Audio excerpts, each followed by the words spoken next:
Bentornati sul nostro canale, oggi un breve short per condividere con voi cosa stiamo facendo in questi giorni.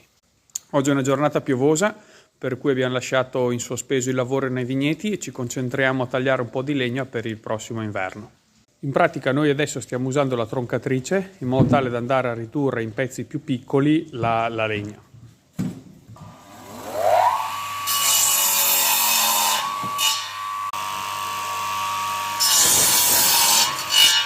In pratica dai tronchi più lunghi che abbiamo tagliato appunto questi tronchetti a misura caminetto e adesso li carichiamo sulla pala in modo tale poi da stoccarli e farli seccare in modo tale che l'anno prossimo abbiamo la legna, o tra 2 anni, abbiamo la legna bella secca pronta per essere bruciata.